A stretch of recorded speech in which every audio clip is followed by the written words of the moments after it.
Hi, I'm Lumi Rue. I use they, them pronouns, and I talk about gender, men's liberation, and I talk about gender and all other sorts of things as an intersectional feminist. So excited to be here, excited to have the conversations, and let's keep it cozy. The first topic of the day, which is going to be the Rittenhouse trial. Obviously, I know this is a divisive issue. Next is going to be Lumi. All right. I think Vosh already hit the point I'm most concerned on is why did he end up here? What are the social sources there? As well as what are we doing to actually have justice in terms of how do we get our communities towards an area where we're not having these white supremacist militias, and especially in the middle of the time when we do need to be expanding these conversations on racial justice. So those are my primary concerns with this case. Okay, Connor. Go me.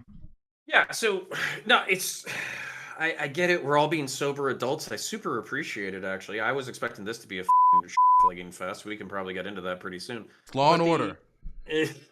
But Wait until we get into yeah, so the court, the actual court in a public trial is to give us an alternative to the court of public opinion.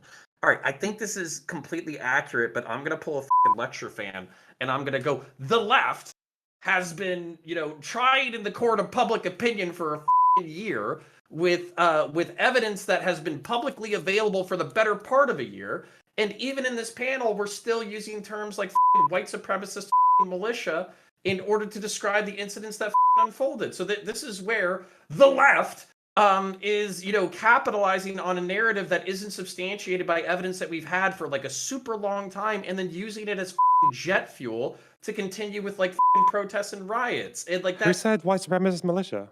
Here. Lumi during opening? Okay, I did, and the reason. So my point. Am I? Also, I'm on Twitter. I'm on Twitter too. Yeah, you're echoing a tiny bit. Yeah. Don't say these people don't exist. We all know they exist. Okay, but I do think it's good to address people on the panel, of course.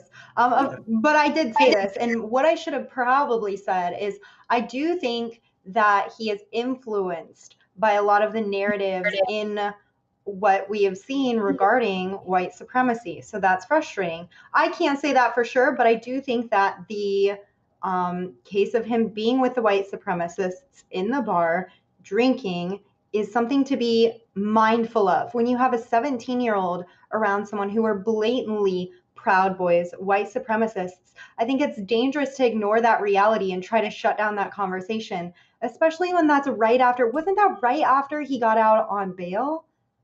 Yeah. So is that not a concern?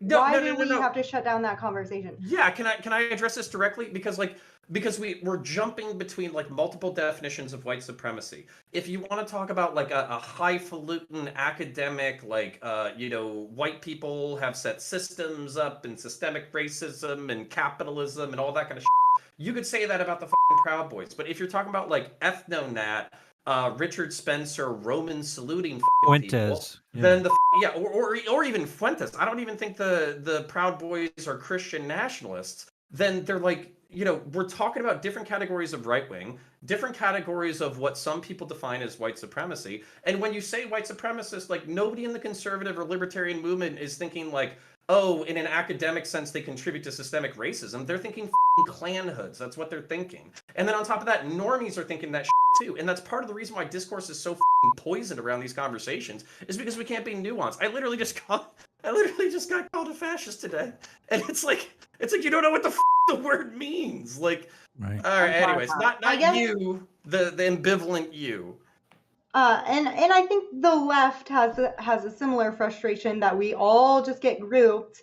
But I would say, that's why I have my streams where I do break it down in academic terms and say, this is why, this is what we're talking about, and this is the specifics of it. But I understand not everyone does that. Hake?